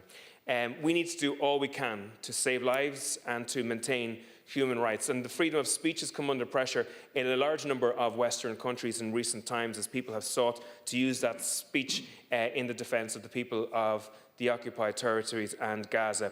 And Aintu is a party with a very strong belief within the freedom of speech. Aintu also completely opposes the vicious violence of Hamas, and we believe that there must be a peaceful coexistence and a two-state solution in that region within the future. I'm often asked by people, why is it that the Irish people feel such a sense of solidarity with the people of Palestine? And the truth is that many Irish people, if not most Irish people, see themselves in the eyes of the people of Palestine. Irish people understand that our own history allows us to see that living next door to a large, brutal military regime has enormous consequences for civilians as well. And it's really, really important that this government starts to recognise the fact that we cannot continue to allow for the illegal occupation and the illegal settlements to profit from trade with Ireland as well. You can't build peace without justice. And justice is a foundation stone of any future peaceful settlements between Israel and Palestine. Illegal occupation and illegal settlements are the polar opposite of justice. And enforced illegal settlements are themselves a form of violence. They are a source of grievance, strife and provocation. And the question that this government now faces is how can we use our influence to bring about justice in that region? How can we bring about our influence to bring about peace in that region? And the only way that we can do it is through the use of the euro, is through the use of economic tools. And I would really urge the government opposite not to renege on the promises that they gave to the Irish people just 6 or 7 weeks ago in relation to the Occupied Territories Bill, to fulfil their obligation now when they have the opportunity to do right by the people of Palestine. They have an opportunity to put an action behind the words that they have used for so long in relation to what's happening in Gaza and Palestine.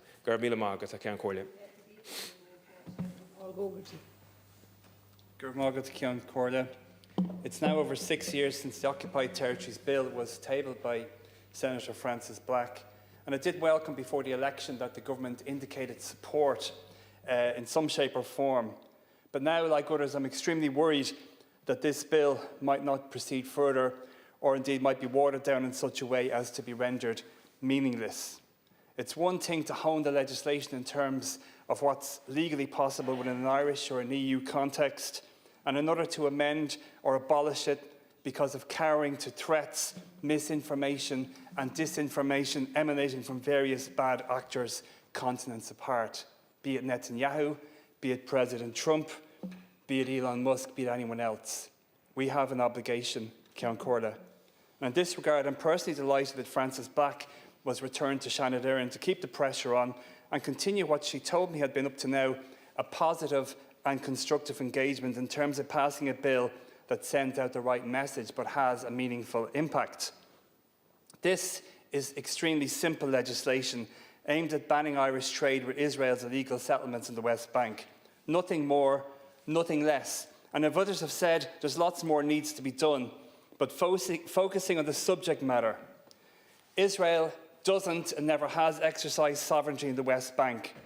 But despite this, it's facilitated the planting of an estimated 500,000 settlers over decades, many of them in a targeted, strategic way, aimed at subjugating the Palestinian population and creating corridors that make the establishment of an independent, autonomous Palestinian state increasingly difficult.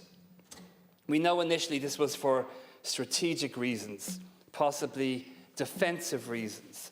In the so-called Area C controlled by Israel, more recently, this has now been propagated for blatant fundamentalist religious reasons, Zionist reasons. God's will, we are the chosen people to occupy this land. This wrong has been highlighted many times over many years, even before the last 18 months, where over 60,000 or more Palestinians have been massacred by the Israeli army in Gaza. The vast majority innocent adults, and a very large and horrific number of those being the indiscriminately murdered children that others have referenced, the horrific way they've died and suffered. Those who have been maimed, they've been sentenced to a different but equally horrific type of life. And this wrong was highlighted a long time, even before a certain narcissist's outrageous, inhumane and farcical mass ethnic cleansing Riviera proposal came about. His own version of Gohifra no Gachanacht, to hell or to Egypt. And those who are called out in this behaviour can and will and have used any threat and any lie to deflect from what they have done and what they continue to do. Now, when I was a councillor, I did oppose motions seeking the expulsion of the Israeli ambassador. I personally saw it as counterproductive and send out the wrong message. How can you hold someone to account if you can't call them to account face to face? But of course, then the Israeli government decided to do this themselves and slur Ireland as an anti-Semitic country, doing a grave dishonour to the millions exterminated by the brutal Nazi regime for the sake of scoring political points. We're simply a people, Ceann Comhairle, who have an experience of being brutalised, seeing colonisation and brutalisation for what it is firsthand. We've experienced it. We empathise with the Palestinian people. But equally, and it has to be said in this context and in this chamber, we've no axe to grind with Israel or Israelis. We recognise that no life is worth less than another. And I, like many others, condemn outright the Hamas attacks on October 7th, the murder of innocent Israeli people, and the taking of hostages. I condemn their equally fundamentalist ideology of hatred that seeks the total annihilation of Israel. I feel for the suffering of Israeli families whose loved ones have been taken. I recognise the right of the Israeli state to exist and condemn anti-Semitism in all its forms. And like colleagues, I welcome that some of the hostages have been released and there's a ceasefire. But we have to call a spade a spade. The way that Israel has retaliated is morally wrong. And before that, the illegal and continuing occupation of the West Bank is morally wrong. And if we condemn these illegal settlements and their methodical progress, we have an obligation to do everything in our power to stop them being supported economically, which is what this simple bill proposes. Like others, I hope for a day of peace and reconciliation in this troubled region. But in the meantime, this bill sends out a clear and unambiguous message. What the Israeli state is doing is wrong. Whether it's a two-state, a one-state, a multi-state, whatever type of solution there is that creates peaceful coexistence, we will all support it. But in the meantime, we have to call out the Israelis for their atrocities. We love the Israeli people. We hate the regime. Gurv Magat. Deputy, and we move now to the government summation. Minister of State Neil Richmond. Minister. Ken Corlin, I appreciate the opportunity to contribute to this extremely timely and indeed important debate. But before I speak to the motion, may I commend those deputies present who've made their maiden speeches, particularly Deputy Gibney, who I share a constituency with. And can I thank the heartfelt issues and concerns, the genuine concerns raised by all deputies, regardless of whether they agree with the government or what they think of the government. I think we should all be able to join together in absolute condemnation of the violence and suffering in the Middle East. The priority the Irish public affords to this issue, Ken Corla, has come through absolutely crystal clear in this debate tonight, and I am proud in this regard of the role that Ireland's humanitarian and development assistance plays in making a real difference on the ground in Palestine. I can assure you that this will remain a key priority for me as the newly appointed Minister with responsibility for this area of the Department of Foreign Affairs. Ken Corla, as has been highlighted throughout this debate and in the motion that has been tabled by the Government, we are at a particularly fragile and critical moment for this particular conflict.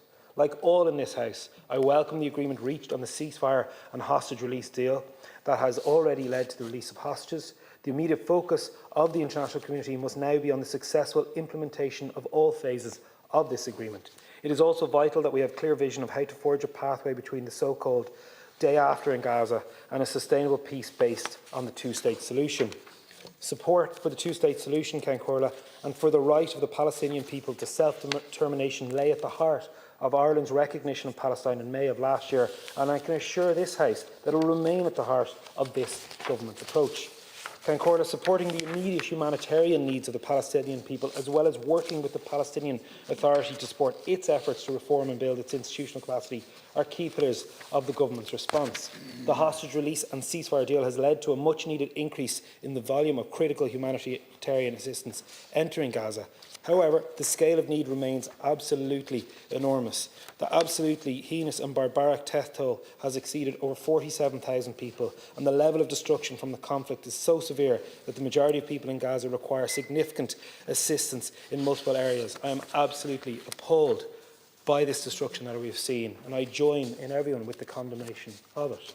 Overall, Ken Corla, Ireland has provided more than €51 million in support of the Palestinian people since October of 2023. This includes €38 million in core support to UNRWA, as well as the UN's Office for the Coordination of Humanitarian Affairs, the World Food Programme and others.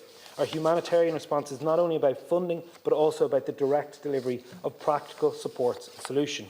Through Ireland's Rapid Response Initiative, 116 tonnes of relief supplies have been provided.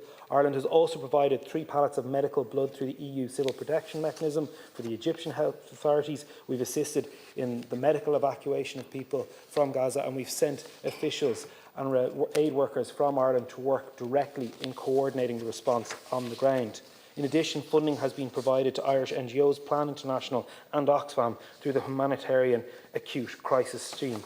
Ken Corla, this isn't just about words. This is about actual, tangible action that is responding to the absolute horrific unfolding crisis that we see in Gaza. Ireland is playing its part. Ireland is delivering, and Ireland can, absolutely will do more. But we are aware that in the context of what's happening on the ground, for so many it simply is enough, such as the scale of the atrocity. But Ken Corla, as the Taoiseach has set out, against the backdrop of the ceasefire and hostage release deal, we are seeing a long overdue scaling up of humanitarian aid entering Gaza. Yet at the same time, the Israeli legislation on UNRWA has entered into force, which will have far-reaching consequences for UNRWA's operations in the West Bank, including East Jerusalem and in Gaza.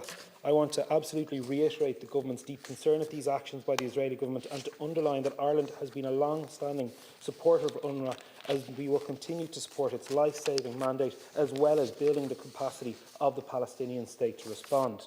The government is also working to build consensus at EU and international level to support the implementation of a negotiated two-state solution and a lasting peace process.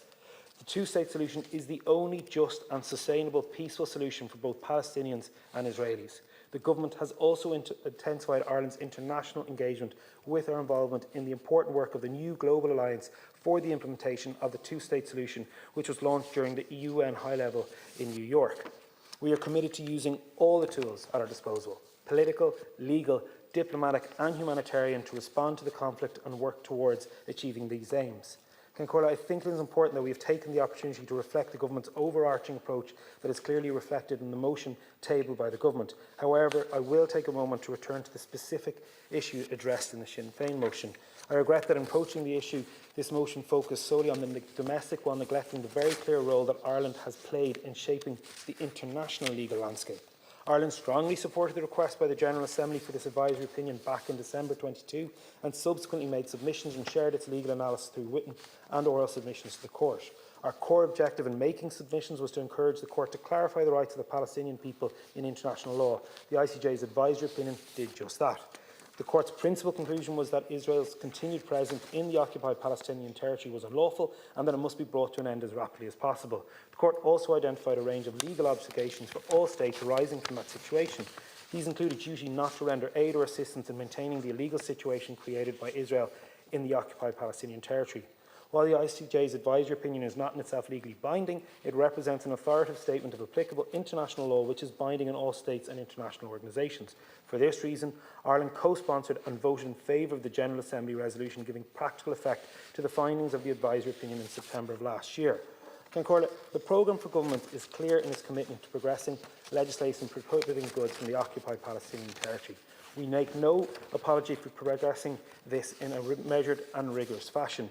A number of points have been made by opposition members as they're entitled to do, and I'd like to respond to them, but in specific, Deputy Gogan, if he doesn't mind, I'm going to respond to your contribution, merely because it was the last one, and I think it was relatively fair and constructive.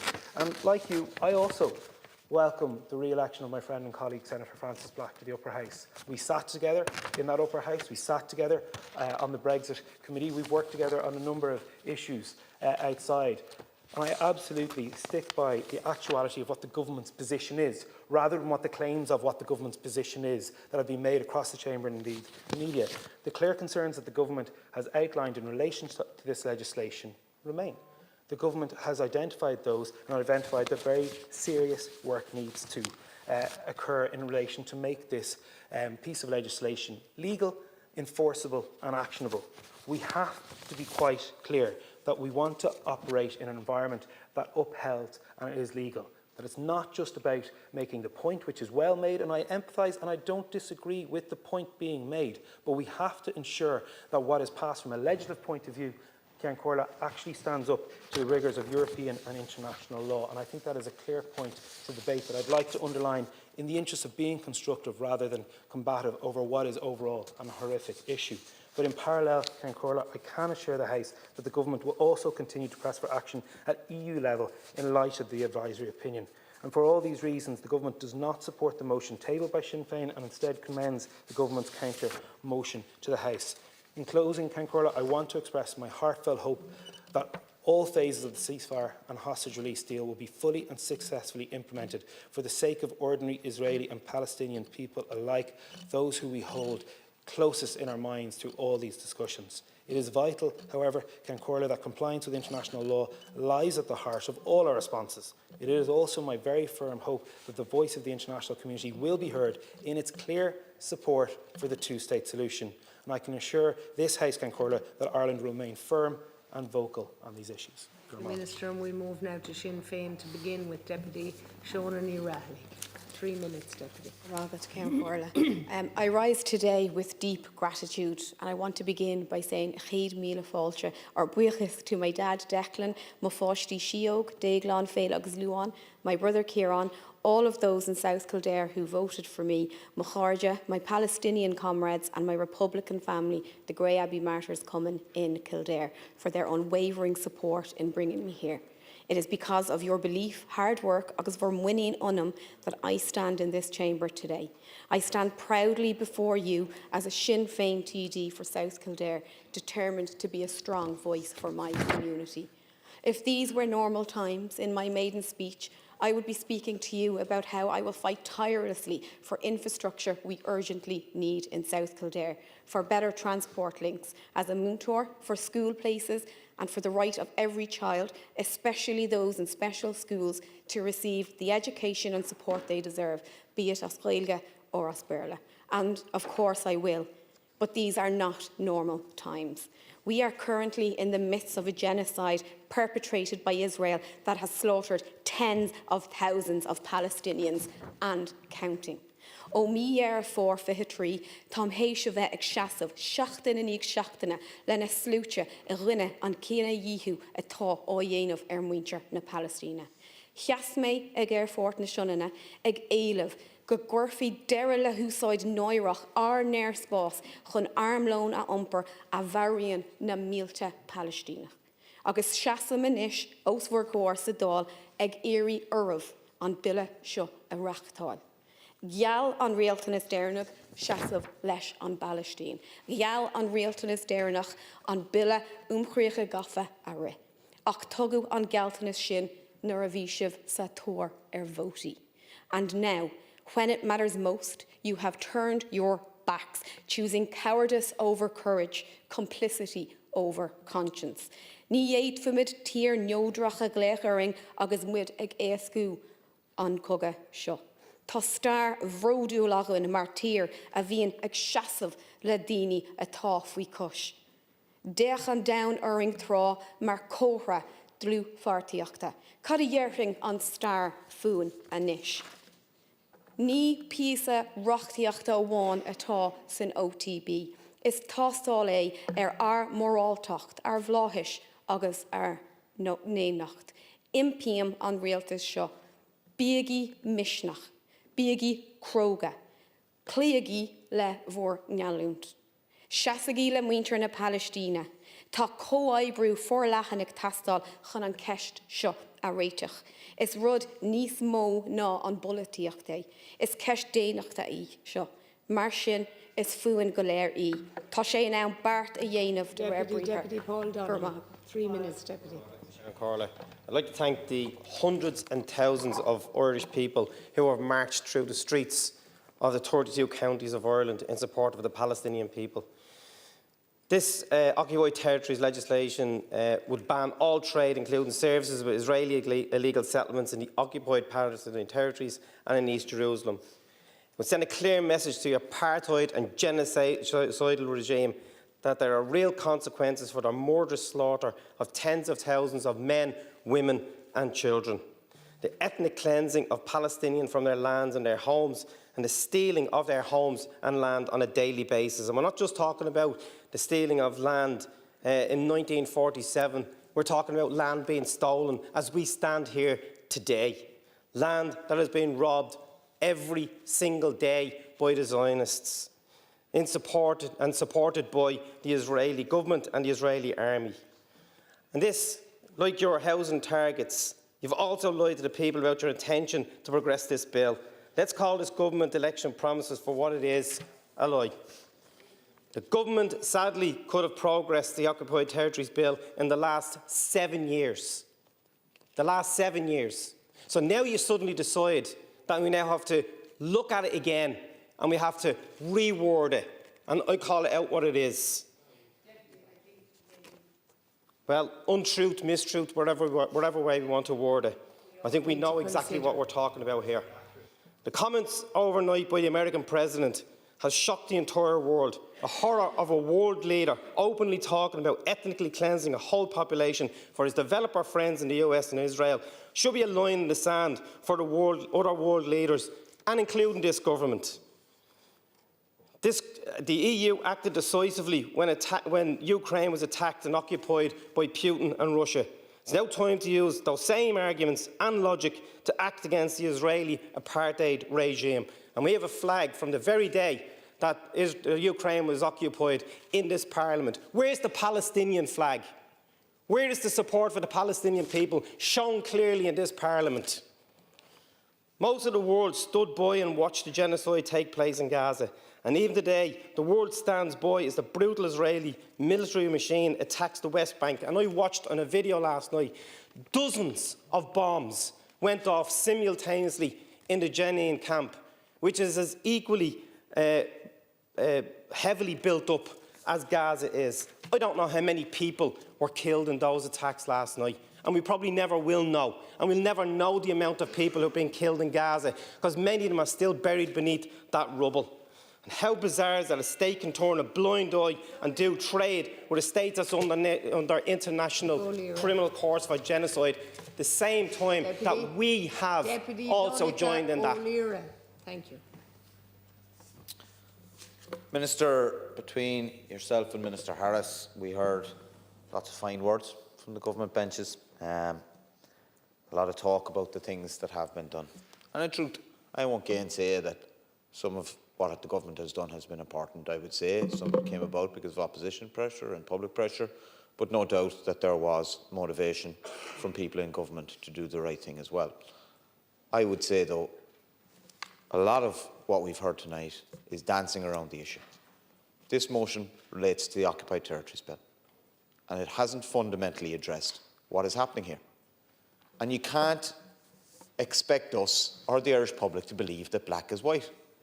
You can't say that you're as committed as ever when it's been clearly said by government ministers and the Taoiseach and the Taoiseach that there will have to be a new bill, and when it's very clear from the government's amendment that you are walking away from the proposition to ban trade in services. And you haven't addressed that. You haven't addressed that.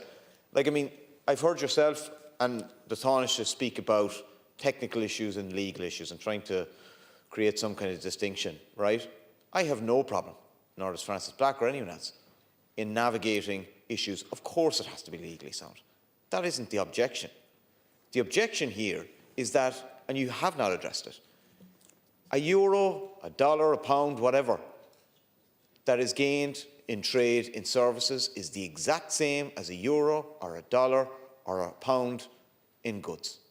And in most Irish trade comes through services. So why are we making this distinction? You put so much emphasis on Ireland's role in pushing the International Court of Justice and the need for a definitive decision in relation to that. It is the International Court of Justice that said there is no distinction to be made. Now, you may dispute this, but it's very hard to make anything of the situation then the government is changing course. Before the election, you had opportunities to clarify this. Before the election, we had the Taoiseach and the Taoiseach in reverse positions at the time, stating that they were committed to the Occupied Territories Bill. There was no distinction made at that time. And since then, not only are we talking about a new bill, but all the wording, including the amendment here today, is talking about a watered-down bill that is essentially flying on one wing. I have yet to see, when we're talking about the substance, when we're talking about the actual substance of this, because yourself and the Taoiseach were very keen to emphasise, well, we must do this, and we must do that, and it must be right, and it must be effective. It must be right, it must be effective, and it must carry the substance of what was the International Court of Justice decision. And for it to be effective, it should not exclude half of the purpose, or perhaps more than that, depending on what trade comes out of the occupied territories. So I believe this isn't going to be voted on for a week and a half. I would urge you and the government to reconsider your position. If you are committed to the purpose, even if you say that there are technical changes that need to be made, I'm sure that engagement can be sought on that. The committee stage is for that, the report stage is for that. Reconsider your position, allow a substantive debate on it, instead of bringing in a weakened bill, a bill that isn't even committed to the same objectives and ultimately, I think, will fail to meet the needs that are there. Ultimately, I think why this matters, and it isn't the only element of the policy, why this matters is because for international law to be applied, sanctions have to be a part of it. We can't ignore half the picture when it comes to sanctions. That is what you are proposing to do. Conclusion now of private members' business, and the question is that the amendment be made. Deputies in favour say Tá. Nay. Deputies against say Neil. Neil. And that division will be deferred until next week. Thank you. Thank you, deputies. And we move now